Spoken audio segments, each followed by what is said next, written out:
አንዲት ሴት የወር አበባ በጀመራት ጊዜ ሶላት ከመስገድ እንድትቆጠብ አላህ Subhanahu Wa Ta'ala ይቅርታ አድርጎላታል በወር አበባ ምክንያት ለተወቹ ሶላትም ቀዷ እንድታውጣ ግዴታ የለባትም ይህ ሁኔታ በጾም ላይ ባለች ሴት ቢከሰት ምንድነው የሚሆነው If a lady is having a menstrual period صحيح البخاري ባስተላለፉት የነብያችን ሐዲስ ላይ አይሻ ረዲየላሁ ዐንሃ በአላህ መልእክተኛ የህይወት ዘመን የወር አበባ በመናየበት ወቅት ጾም ቀዳ እንድናወጣ እንታዘዝ ነበር ሶላት ግን ቀዳ ማውጣት ይኖርብን ዘንድ አልታዘዝንም ማለታቸውን ዘግበዋል በዚህ የነብያችን ትእዛዝ መሰረት በወር አበባ ምክንያት ለተተወ ሶላት ቀዳ ማውጣት ግዴታ ባይሆንም ለጠፋው ጾም ግን ቀዳ ማውጣት ግዴታ መሆኑን መረዳት እንችላለን ስለዚህ የወር አበባና የአራስ ደም ዑደት ላይ ያሉ ሴቶች መጾም ክልክል ይሆንባቸዋል ማለት ነው ጾሙን ጀምረውት እንደሆነ አቋራጥ ይተበቅባቸዋል ሌላው ቀርቶ የወር አበባው የጀመራት ፀሐይ ከመጥለቋ ጥቂት ደቂቃዎች ቀደም ብሎ ቢሆን እንኳን ጾሙን ማቋረጥ ይኖርበታል ብትጾም እንኳን በምንም መልኩ ተቀባይነት አይኖረውም ነገር ግን የወር አበባዋ ፈጅር ከመድረሱ ከጥቂት ደቂቃዎች በፊት የቆመላት እንደሆነ መጾሟን መቀጠል ትችላለች ሆኖ አሁንም የወር አበባዋ ፈጅር ወይንም ንጋት ካለፈ በኋላ የጀመራት ከሆነ ግን ጾሙን አቋርጣ ከረመዳን ወር በኋላ ቀዳ ማውጣት ይተበቅበታል በወር አበባና በአራስ ደም ዑደት ላይ ያሉ ሴቶች እንዳይጾሙ የተከለከለበት ምክንያት ብዙ ደም የሚፈሳቸው መሆኑ ነው አላህ Subhanahu Wa Ta'ala ይህን ያደረገው በዚህ ሂደት ላይ ያሉ ሴቶች ሁኔታው ከአቅማቸው በላይ እንዳይሆንባቸው በማሰብ ነው ይህ የአላህ Subhanahu Wa Ta'ala ታላቅነት የሚያመላክት ነው ምክንያቱም ብዙ ደም ከፈሰሰህ በኋላ ያንን ደም ለመተካት ምግብና ፈሳሽ ነገሮችን ከመውሰድ የምትታቀብ ከሆነ ሁኔታው ከአቅምህ በላይ ይሆንና ከባድ ጫና ሊያስከትል ስለሚችል ነው ስለሆነም አላህ Subhanahu Wa Ta'ala በዚህ ሂደት ላይ ያሉ ሴቶችን እንዳይጾሙ በመፍቀድ በኋላ ግን ለተተወው ጾም ቀዳ እንዲያወጡ ያዛል በወር አበባ ምክንያት የተተወ ሶላት ቀዳ እንዳይወጣ የሆነው ሶላት በእያንዳንዱ ቀን ለ5 ጊዜ ያህል ያለ ማቋረጥ የሚሰገድ በመሆኑ ምክንያት ነው ጾም ግን ግዴታ የሚሆነው በረመዳን ወር ብቻ በመሆኑ በዚህ ጊዜ የተዘለለ ጾም ከረመዳን ወር በኋላ ቀዳ ማውጣት ይችላል አላህ Subhanahu Wa Ta'ala በወር አበባና በአራስ ደም ዑደት ላይ ያለች ሴት ለተወቹ ሶላት ቀዳ እንዳታወጣ ለጾሟ ግን ቀዳ እንድታወጣ ያደረገበት ምክንያት እንደኔ አመለካከት እንግዲህ ይህ ይመስለኛል excellent በእውነቱ እጅግ በጣም አጥጋቢ ማብራሪያ ስለሰጡን ብዙ ነገሮችን ግልጽ አድርገውልናል ብዬ አምናለሁ ዶክተር ዛኪር አሁን ደግሞ ከተመልካቾች ጥያቄ የምናስተናግድበት ጊዜ ላይ ደርሰናል በዚህ ርዕስ ላይ በሺህ የሚቆጠሩ ጥያቄዎችን ተቀብለናል ጥያቄዎቹን በአይነታቸው አድርገን በዝርዝር ይዘናቸዋል ከነዚህ ውስጥ ጥቂቶቹን ጥያቄዎች ባቀርብለው ምን ይመስሉታል ኢንሻአላህ ምንም ችግር የለም እሺ ዶክተር ዛኪር ከተመልካቾች የቀረበው የመጀመሪያው ጥያቄ እንዲህ የሚል ነው አንድ ሰው በሱሁር ወቅት ሲመገብ በጥርሱ ላይ የቀረች ጥቂት ምግብ በኋላ ላይ ሳያስበውና በተለመደው መራቅ የመዋጥ ሂደት ወይም በሌላ ምክንያት ከጉሮሮ አልፋ ብትወርድ ይህ ነገር ጾሙን ሊያጠፋበት ምክንያት ይሆናልን ከዚሁ ጋር አያይዤ የማነሳው ጥያቄ አንድ ሰው ካፍንጫ የሚወጣውን ቆሻሻ ቢውጣው ጾሙ ይጠፋበት ይሆን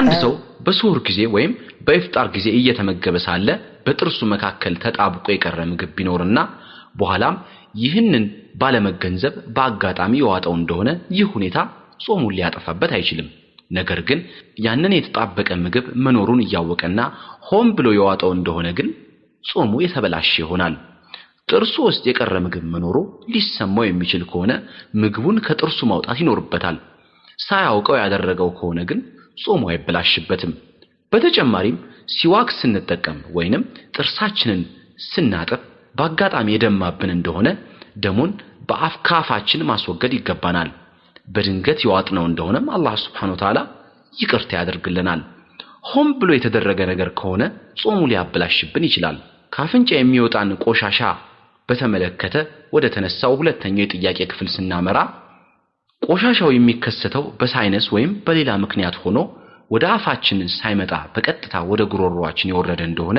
ይህ ተፈጥሯዊ የሆነ ነገር ነው አክታ ወይም ካፍንጫ የሚወጣ ቆሻሻ የመሳሰሉ ነገሮች ብዙ ሰዎች የሚያጋጥማቸው ነገርና ተፈጥሯዊ የሆነ ሂደት በመሆኑ በዚህ ምክንያት ጾም ሊጠፋ አይችልም ካፍንጫው የሚወጣ ቆሻሻ ወደ አፍ የመጣ እንደሆነ ግን ተፍተን ልናስወግደው ግድ ነው ባልታሰበው ሁኔታ ወደ አፍ መጥቶ የዋጥከው እንደሆነ አላህ Subhanahu Wa Ta'ala ይቅር ይልሃል። ሌላው ጥያቄ አንዲት ሴት በረመዳን ወቅት የማህፀን ሐኪም ዘንድ መሄድ ትችላለች? For a lady to visit a አንዲት gynecologist, ሴት በረመዳን ወር የማህፀን ሐኪም ዘንድ እንድትሄድ የሚያግዳት ነገር የለም። ማድረግ ያለባት ጥንቃቄ ግን አለ። ይኸውም የምትገኝበት የማህፀን ሐኪም ሴት መሆኗን ማረጋገጥ ይኖርባታል። በተረፈ የማህፀን ሐኪም ዘንድ መሄዷ የሚያመጣው ችግር የለም። ነገር ግን በስፍራው ምንም አይነት የሴት ሐኪም የታጣ እንደሆነ ህይወቷ አደጋ ላይ መውደቁ የታመነ እንደሆነ አንድ የመጨረሻ አማራጭ ወደ ተገኘው ሐኪም ብትሄድ ችግር ያለው አይሆንም። አንዲት ሴት ወደ ማህፀን ሐኪም ዘንድ ለመሄድ ስታስብ የመጀመሪያው አማራጯ መሆን የሚገባው ግን የማህፀን ሐኪሟ ሴት መሆኗን ማረጋገጥ ነው። በህክምና ወቅትም የሚደረግ ማንኛውም የህክምና ስርዓትም ጾም የሚያጠፋ አይሆንም። ለምሳሌ ሐኪሟ በሴት ማህፀን ውስጥ ለምርመራ በሚል እጇን ወይም ሌላ መሳሪያ ብታስገባ በዚህ ምክንያት ጾም ሊበላሽ አይችልም። ሴቷ ወደ ማህፀን ሐኪም ዘንድ ስትሄድ የተለያዩ አይነት የምርመራ ዘዴዎች ሊደረጉላት ይችሉ ይሆናል። እነዚህ ሁሉ የምርመራ ሂደቶች ጾሟን የሚያጠፉባት አይሆንም። በተጨማሪም የማህፀን ሐኪም በታካሚዋ ማህፀን ቱቦ ውስጥ መሰል ነገር በመስደድ የምታደርገው ምርመራም እንዲሁ ጾሟን አያጠፋባትም። ምክንያቱም ሰውነትን ሊገነባ የሚችል ጠቃሚ ንጥረ ነገር ወደ ሰውነቷ ውስጥ እስካልገባ ድረስ ጾሟ ጠፋ ሊባል ስለማይችል ነው። ስለዚህ የሃይማኖት ምሁራንም በሴቷ ማህፀን አማካኝነት ሊገባ የሚችል የምግብም ይሁን ሌላ ሰውነትን የሚያበለጽግ ንጥረ ነገር እስከሌለ ድረስ አንዲት ሴት የማህፀን ሐኪም ጋር ብትሄድ የማትከለከል መሆኑን ሁሉም በአንድ ድምጽ የሚስማሙበት ጉዳይ ነው። ይህንን ጥያቄ ያነሳችው እህታችን ጠቃሚ ግንዛቤ አግኝታለች ብዬ አምናለሁ። ቀጣዩ ጥያቄ አንድ ስራው ከወለድ ጋር የተያያዘ ሰው ጾም ተቀባይነት ይኖረዋል? as far as riba is concerned, ወለድ ማለት ትልቅ ኃጢያት ነው። ወለድ ወይንም አራጣ ከባድ ወንጀል ከመሆኑ የተነሳ በታላቁ ቁርአን ውስጥ እንኳን በብዙ ስፍራዎች ላይ ተጠቅሶ እናገኘዋለን። አላህ Subhanahu Wa Ta'ala በሱረቱል አልኢምራን አንቀጽ 130 በሱረቱል ኒሳ አንቀጽ 161 በሱረቱል በቀራ አንቀጽ 275 እና 276 እንዲሁም በሱረቱል በቀራ አንቀጽ 279 ላይ አራጣ ማበደርን ወይንም ወለድን በተመለከተ የሚያስከትለውን አደጋ አስቀምጦልናል። በሱረቱል በቀራ አንቀጽ 278 እና 279 ላይ አላህ Subhanahu Wa Ta'ala ያሰፈረውን መልእክት ብናይ ለውይይታችን ማጠናቀሪያ ሳይጠቅመን አይቀርም። በዚህ አንቀጽ አላህ Subhanahu Wa Ta'ala እናንተ ያመናችሁ ሆይ አላህን ፍሩ፣ ከአራጣም የቀረውን ተዉ፣ አማኞች እንደሆናችሁ ተጠንቀቁ፣ የታዘዛችሁትን ባትሰሩም ከአላህና ከመልእክተኛው በሆነች ጦር መወጋታችሁን እወቁ ይላል። ከዚህ የምንረዳው አራጣ ማበደር ወይንም ወለድ መብላት እጅግ ከባድና ትልቅ ወንጀል መሆኑን ነው። ወንጀልነቱ አልኮል ከመጠጣትና አደንዛዥ ዕፅ ከመውሰድም በላይ ነው። ምክንያቱም አልኮል መጠጥ የጠጣህ እንደሆነ ወይም የአሳማ ስጋ ብትበላ አለዚያም አደንዛዥ ዕፅ ብትጠቀም አላህ Subhanahu Wa Ta'ala በአንተ ላይ ጦርነት አያውጅም። ነገር ግን አራጣ ማበደርም ይሁን መበደር ሁለቱም እጅግ ከባድ ወንጀሎች ናቸው። አራጣ ማበደር ወይም ወለድ መብላት በራሱ ጾምን አያበላሽም። ምክንያቱም ጾማችንን የሚያበላሹ ነገሮች ምን እንደሆኑ ቀደም ብለን አይተናቸዋልና። ነገር ግን አራጣ እጅግ ከባድ ወንጀል በመሆኑ ይህንን ተግባር የሚፈጽም ሰው ከዚህ ተግባሩ መታቀብ ይሻለዋል። በተለይም ደግሞ በረመዳን ወር ከእንዲህ አይነት ተግባር ቢርቅ የሚበጀው ይሆናል። ይህ ወር የበረከት የምህረትና የራህመት ወር ከመሆኑ አንፃር በዚህ የተቀደሰ ጊዜ ይህንን አይነት ጥፋት መስራት ከአላህ Subhanahu Wa Ta'ala ሊያገኝ የሚችለውን ምንዳ ከመቀነሱ ውጪ የሚያተርፈው ጥሩ ነገር አይኖርም። የዚህ ሰው ጾም ግን አይበላሽም። ከአላህ Subhanahu Wa Ta'ala የሚያገኘው ሽልማት ግን ወደ ታች ያሽቆለቁልበታል። አቡ ሁረይራ ባስተላለፉት ሐዲስ ላይ የአላህ መልእክተኛ ሰለላሁ ዐለይሂ ወሰለም የሐሰት ንግግሮችን ያልተወና ከዚህ አኳያ መጥፎ ከመስራት ያልተቆጠረ ሰው ምግቡንና መጠጡን መተው ብቻ በአላህ ዘንድ ትኩረት አያሰጠውም ማለታቸው ተዘግቧል። ስለዚህ አራጣ ወይንም ወለድ ጋር የተያያዘ ስራ ላይ የሚገኝ ሰው ይህ ተግባር ከባድ ወንጀል መሆኑን አውቆ ከዚህ ስራው ሙሉ በሙሉ መውጣት ያለበት እንዳለ ሆኖ በዚህ ስራው ምክንያት ግን ጾሙ ሊበላሽ አይችልም። ከአላህ Subhanahu Wa Ta'ala ዘንድ የሚሰጠው ምንዳ ግን እጅግ ዝቅተኛ እንደሚያደርገው ከነጭራሹም ሊያሰርዝበትም ይችላል። ይህ በጣም ከባድ ነገር ነው አይደለም እንዴ? እንዳለመታደል ሆኖ ከአራጣ በሚገኝ ገንዘብ ህሊናቸው ተሸፍነው የሚኖሩ ብዙ ሰዎች እንዳሉ የሚያሳዝን እውነታ ነው። አላህ Subhanahu Wa Ta'ala ከእንዲህ አይነቱ ተግባር ይጠብቀን ዘንድ እንማጸነዋለን። ዶክተር ዛኪር ከተመልካቾች የደረሰኝ ሌላው ጥያቄ አንድ ሰው እየጾመ ሳለ ለጥቂት ሰዓታት ህሊናውን ቢስትና ራሱን የማያውቅ ሆኖ ቢገኝ ጾሙ ሊበላሽበት ይችላል ነው የሚል ነው። አንድ ሰው ህሊናውን ለጥቂት ደቂቃዎች ወይም ለጥቂት ሰዓታት ቢስት ጾሙን የሚያጠፋበት ጉዳይ አይሆንም። ይህ በበርካታ የሃይማኖቱ ሊቃውንት ዘንድ ስምምነት የተደረገበት ነገር ነው። ሆኖም ሰውየው ህሊናውን የሳተው ከፈጅር አንስቶ እስከ ፀሐይ መግባት ድረስ የሆነ እንደሆነ ግን ጾሙ ተቀባይነት አይኖረውም። በተበላሸው ጾሙ ምትክ ከረመዳን ወር በኋላ ቀዷ ማውጣት ግዴታ ይሆንበታል። ስለዚህ አንድ ሰው በጾም ላይ ያለ ለጥቂት ሰዓታት ራሱን ቢስት ጾሙ አይበላሽም ማለት ነው። ጥሩ አመሰግናለሁ። ወደ ሌላኛው ጥያቄ እንለፍ። አንድ ሰው ነፍሱን ለማዳን አስቦ ለመብላት ወይም ለመጠጣት ግድ ቢሆንበት በዚህ ምክንያት ለጠፋው ጾም ከረመዳን ወር በኋላ ቀዷ እንዲያወጣ ግዴታ አለበት ይሆን? አንድ ሰው እየጾመ ሳለ በረሃብ ወይም በውሃ ጥማት የተነሳ ህይወቱ አደጋ ላይ ወደቀ መስሎ ከተሰማው ወይንም አንዳች ነገር ካልቀመሰ ከሰውነቱ የውስጥ አካላት ውስጥ አንዱ አደጋ ላይ መውደቁ የማይቀር መሆኑ ካረጋገጠ ቢበላ ወይም ቢጠጣ ችግር አይኖረውም።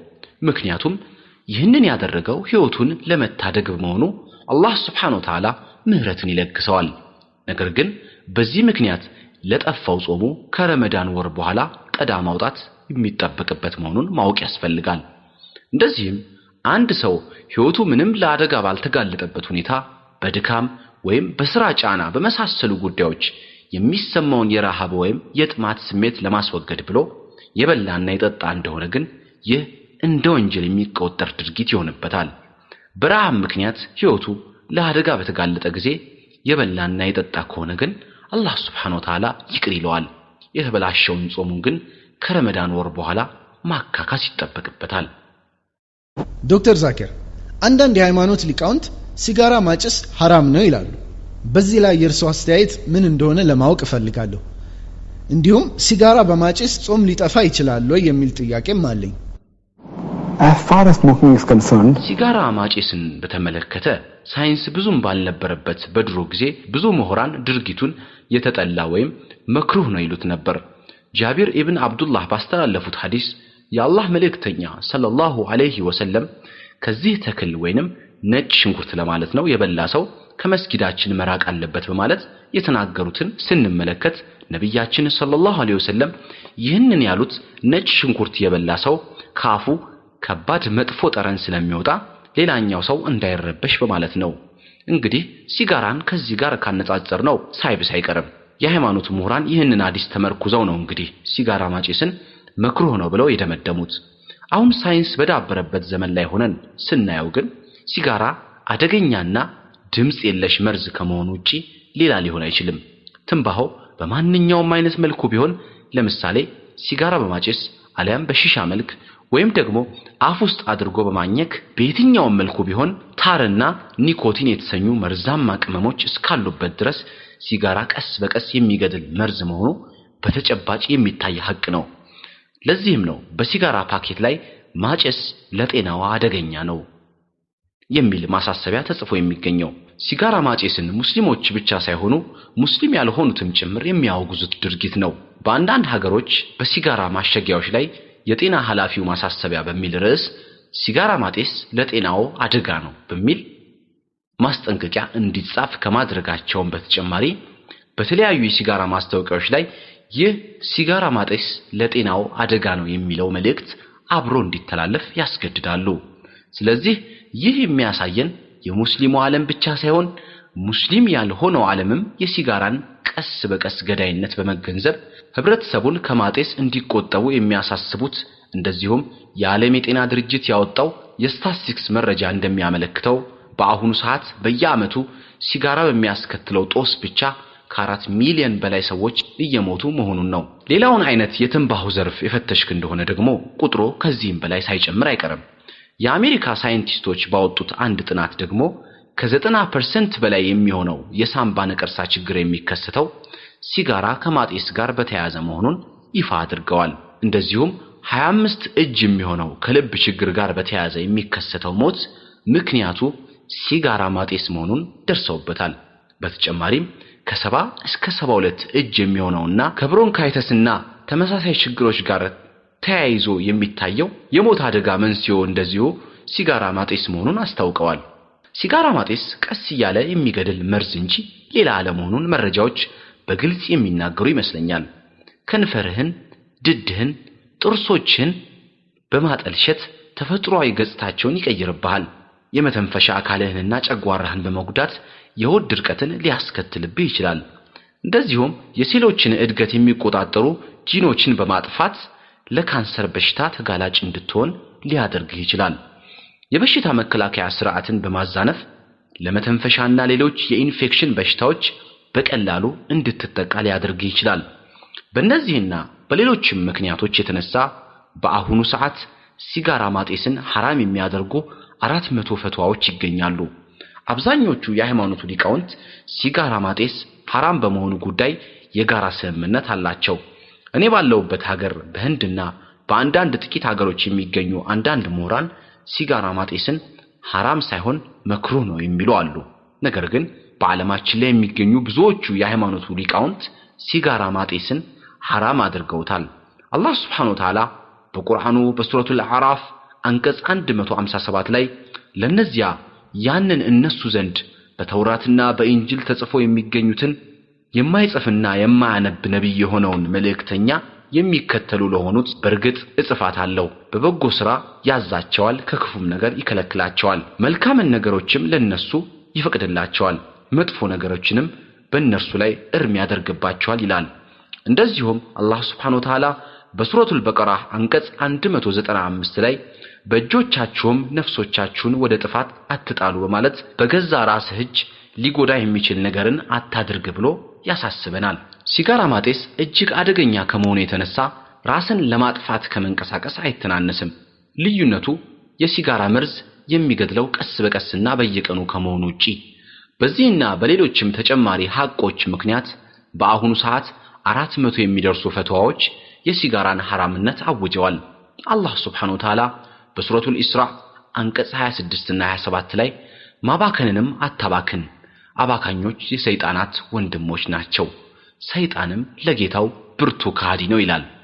በዚህ መሰረት ሲጋራ ማጤስን የወሰደን እንደሆነ ለሲጋራ የምናወጣው ገንዘብ ማባከን እንጂ ሌላ ሊሆን አይችልም። በመናጤስበት ሰዓት የገዛ ጤናችንን ከመጉዳታችን በተጨማሪ ገንዘባችንንም በእሳት ያቃጠልነው እንደሆነ ግልጽ ነው።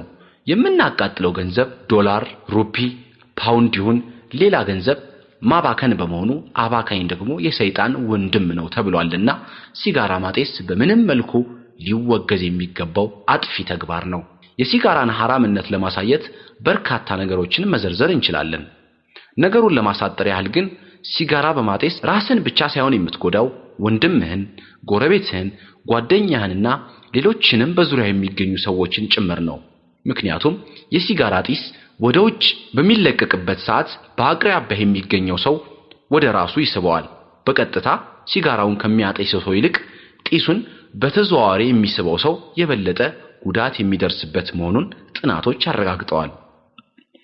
በዚህም የተነሳ በበርካታ የዓለማችን አገሮች ህዝብ በሚሰበሰብበት አካባቢ ሲጋራ ማጤስ የተከለከለ እንዲሆን ተደርጓል። አንድ ሰው በቤቱ ቢያጤስ መብቱ ነው። ነገር ግን ሰዎች በሚገኙባቸው ቦታዎች ላይ ግን ሲጋራ እንዳይጤስ በርካታ አገሮች እግድ ጥለዋል። በእነዚህና በሌሎችም ተጓዳኝ ምክንያቶች የተነሳ ሲጋራ ማጤስ እንደ ሐራም ቢቆጠር የሚደንቅ አይሆንም። ሲጋራ ማጤስ ጾም ያበላሽ እንደሆነ ለተነሳው ሁለተኛው ጥያቄ በተለምዶ የሲጋራ ጢስ ወደ ውስጥ ሲስቡ ጢሱ በቀጥታ የሚሄደው ወደ ሳምባ መሆኑ የታወቀ ነው።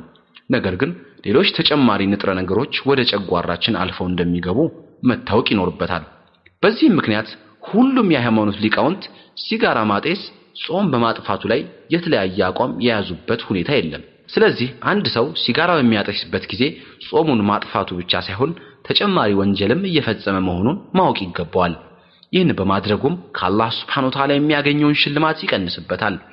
በርካታ ሲጋራ የሚያጤሱ ሰዎች በረመዳን ወር የቀኑን ክፍለ ጊዜ ከሲጋራ ተቆጥበው ይውሉና ልክ የኢፍጣር ሰዓት ሲደርስ ማጤሳቸውን በመጀመር ሌሊቱን ሙሉ ሲያጤሱ ይታያሉ።